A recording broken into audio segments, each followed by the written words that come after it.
Salut et bienvenue dans Face à Pierrot, qui est donc le dernier, alors pas le dernier de la saison, loin s'en faut, hein, mais le dernier de ce championnat 2023-2024. La première question est de Vince, qui a gagné au tennis à la balle hier, bravo, à 34. Est-ce que tu crois qu'Enrique est capable de se passer de Mbappé pour la finale de la Coupe de France? Pourquoi Dembélé ne joue plus depuis le match contre Dortmund? Voilà, voilà ma réponse.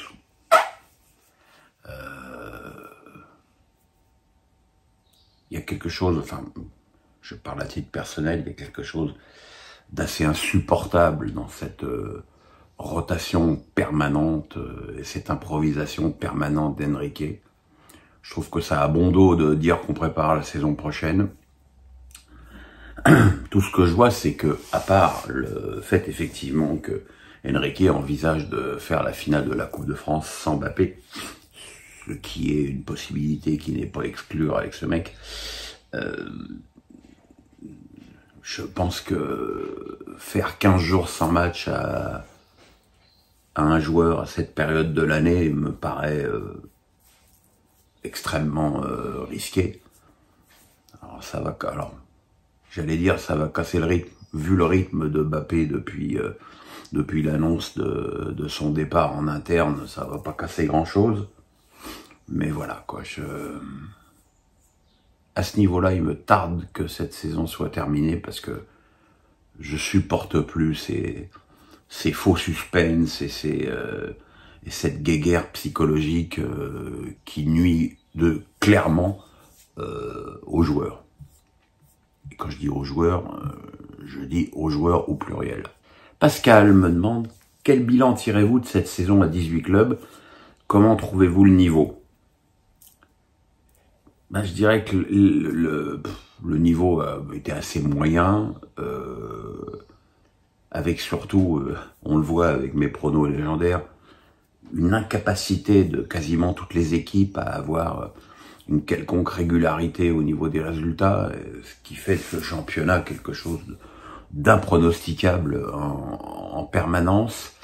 Il y a eu beaucoup de mauvais matchs, mais il y en a eu aussi des très bons en fin de saison, avec Lyon, avec Brest, qui rehaussent un petit peu l'impression d'ensemble. Alex Nissa du 06 me dit, Reims va avoir un nouvel entraîneur la saison prochaine. Peut-on parler de flop cette saison pour Reims, tant je trouve qu'il y avait mieux à faire au niveau jeu et résultat avec cet effectif. Au niveau de l'effectif, je pense quand même qu'il y a une faille en attaque assez importante. Faut quand même pas oublier que les deux dernières saisons, il y avait Titiquet puis Balogun. Cette saison, le remplaçant, il a mis royalement 5 buts cette année, donc évidemment ça change et ça fait baisser les résultats. Je pense que la vente de Mathieu Ziwa à Rennes au mercato d'hiver est une catastrophe et qu'après Will Steele, qui me paraît être quelqu'un d'assez égoïste, pensait surtout à la suite de sa carrière plutôt qu'au club et qu'il s'est coupé d'une partie de l'effectif avec ça. Les 3 derniers matchs coachés par Diawara l'ont montré de manière assez éclatante. Voilà, après, quel recrutement va faire Caillot? Est-ce qu'il va encore aller chercher des joueurs inconnus? Est-ce qu'il va tenter un pari intelligent en Ligue 1? Ça, Dieu seul le sait. Alex Lissa du 06, beaucoup de changements attendus dans nos clubs avec les départs d'entraîneurs ou directeurs sportifs, voire les deux pour certains. Faut-il s'inquiéter pour Brest, Lille, Marseille, Nice, voire Rennes? Tu me cites 5 clubs, donc il y en a forcément pour qui les changements vont être bénéfiques et d'autres qui vont s'avérer difficiles. Je pense que pour ce qui s'agit de Brest et de Lille, l'important, ça va être surtout de conserver l'effectif tel qu'il est en ce moment, qui est plutôt de bonne qualité et qui a donné satisfaction, puisque les équipes ont fini 3e et 4e. Marseille et Nice, voire Rennes, je pense qu'il y a énormément de changements à faire pour rendre ces équipes compétitives et qu'elles puissent prétendre à jouer un rôle intéressant la saison prochaine. Donc ce sont des cas quand même assez différents. Patrice Loco me dit: j'ai trouvé Nantes et Le Havre vraiment faibles, mais ils sont maintenus, ton avis, un miracle. Bah, comme je dis souvent, à un moment donné, pour se maintenir, il faut laisser 3 plus mauvais derrière toi. Ça veut, voilà, Nantes a su faire les résultats qu'il fallait à l'extérieur, sachant qu'à la Beaujoire, ça a été une catastrophe du début à la fin. Voilà, Le Havre, c'est vrai que c'est quand même faiblichon, et que avec des moyens financiers très limités, j'imagine que les Normands vont repartir pour une saison difficile l'année prochaine, parce qu'il est évident que cette équipe doit se renforcer, notamment sur le plan offensif. Voilà, c'est encore une fois ce qui compte dans ce genre de situation, c'est qui est plus faible que toi. Alex Nissa du 06, again. Heureusement, Nice n'avait rien à jouer hier à Lille. Je voudrais avoir ton avis sur la décision ahurissante de Monsieur Delageau de ne pas siffler pénal sur Daouda Traoré qui se fait ceinturer en pleine surface après consultation de la VAR. Bah, je l'ai dit hier dans mon débrief de la journée, c'est effectivement ahurissant. Et ça, c'est quelque chose qui me paraît extrêmement grave, c'est quand tu as une faute aussi évidente que celle de Goodwinson sur Daouda Traoré, que l'arbitre, après consultation de la VAR, ne se déjuge pas. Je pense qu'il est urgent d'arrêter de sanctionner l'arbitre ou ceux de la VAR quand une décision est inversée. Ça me paraît être quelque chose de fondamental, parce que bah, c'est normal, les arbitres ils pensent aussi à leur gueule et à leur notation, mais effectivement c'est une grosse faute d'arbitrage qui aurait pu... voilà.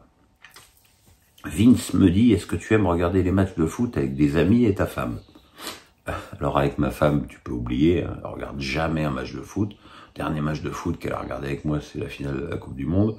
Ça l'intéresse pas, et tant mieux que ça n'intéresse pas. Je crois que j'aurais pas aimé vivre avec une femme qui s'intéresse au foot et qui me parle de foot.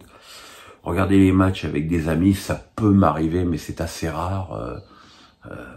Foot pour moi est un plaisir solitaire, quand c'est un plaisir, parce que bon, quand je regarde les matchs, je suis déjà en train de penser à ce que je vais vous dire, et j'aime pas trop être pollué par des gens qui inévitablement vont me demander mon avis en cours de match. Abraham Yaïm me dit: 2 joueurs, Mohamed et Mohamed Kamara, ont montré une hostilité à cette journée dédiée à la lutte contre l'homophobie. Pour toi, est-ce inacceptable? Devrait-on les sanctionner comme certains le demandent? Doit-on rappeler que l'homophobie est un délit, pas une opinion? Alors, merci pour la question casse-gueule de la semaine.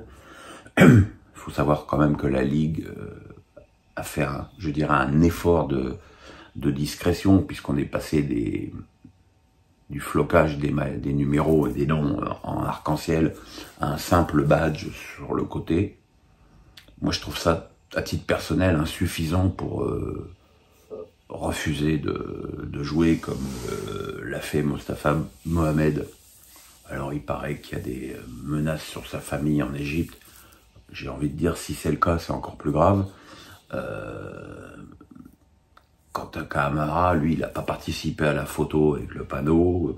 Il avait masqué le logo, mais il était très très content et de jouer et de marquer son penalty. Donc, ce sont des décisions que les clubs doivent prendre en interne. J'avoue que j'ai pas très envie ni de me prononcer, ni de dire ce que je pense, parce que je fais référence au tweet que j'ai fait il y a 2-3 jours, où il y avait l'autre abruti devant Auschwitz avec son drapeau palestinien et son panneau.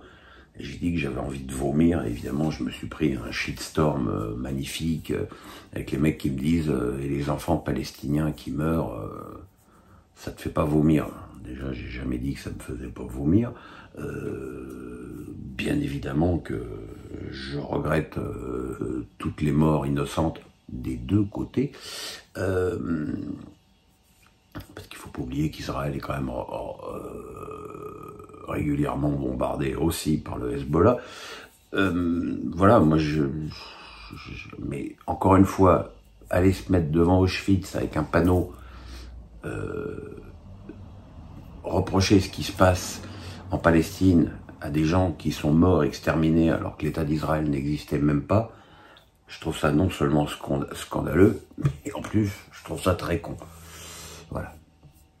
Fin de la parenthèse. Mais vous pouvez continuer à m'insulter, vous savez, la touche bloquée, elle marche formidablement bien chez moi.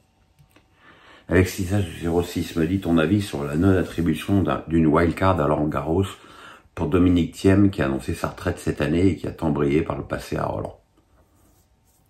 C'est-à-dire que mon avis c'est que l'élégance ça s'apprend pas.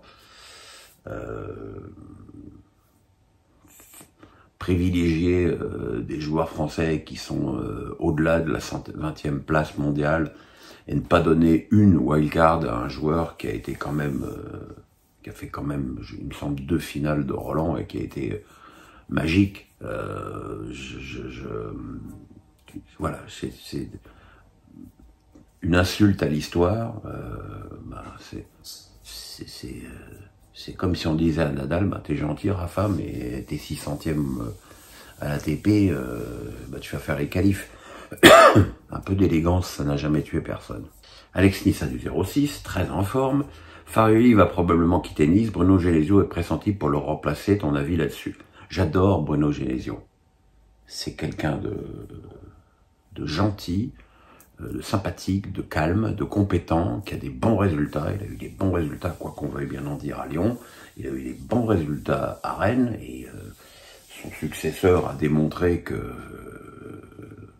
c'était peut-être pas l'entraîneur le problème. Oui, je pense que c'est un excellent choix. Maintenant, Genesio, il va probablement avoir le choix entre Nice et Lille. Alors après, c'est sûr qu'en termes de qualité de vie, c'est mieux d'habiter à Nice qu'à Lille. Il faudra voir quelles sont les propositions et surtout les ambitions des clubs, parce que qu'est-ce que va faire Ineos avec Nice maintenant qu'ils ont Manchester United? Ça, c'est une vraie question. François GTR me dit que t'inspire la sélection de Kolo Muani pour l'Euro au regard de sa première saison plus que décevante au PSG, entre un Giroud vieillissant et un Marcus Thuram qui n'a pas l'expérience internationale. Es-tu inquiet sur le poste de 9 en bleu? Faut pas oublier un 4e joueur pour jouer avant-centre en équipe de France, c'est Mbappé, qui peut effectivement dépanner aussi. Je pense que dans l'esprit de Deschamps, c'est Giroud qui va partir titulaire. Giroud, il a fait une saison, je dirais, plus que correcte avec le Milan AC, comme Thuram a fait une très bonne saison avec l'Inter. Je veux dire, le seul joueur qui n'a pas fait une bonne saison, c'est Kolo Muani.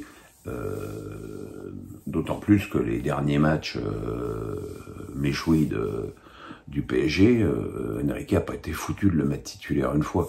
Donc voilà. Après, Kolo Muani, il a la confiance de Deschamps et on sait à quel point c'est important. Il a été performant contre le Chili lors du dernier match où il a été titulaire. Voilà, à lui de donner tort à ses très nombreux détracteurs. François GTR encore me dit avec les fins de saison difficiles en club de Konaté ou Mécano plus Hernandez blessé, quelle défense centrale devra aligner Deschamps selon toi? Tchouaméni a dépanné en ce poste au Real. Il pourrait peut-être être descendu d'un cran pour faire une place à Kanté au milieu. Il faudrait déjà que Tchouaméni soit à l'Euro. Hein. Il y a quand même une fracture de fatigue, donc sa présence est encore hypothétique. En l'état actuel, moi je pense qu'il faudrait aligner, à moins que...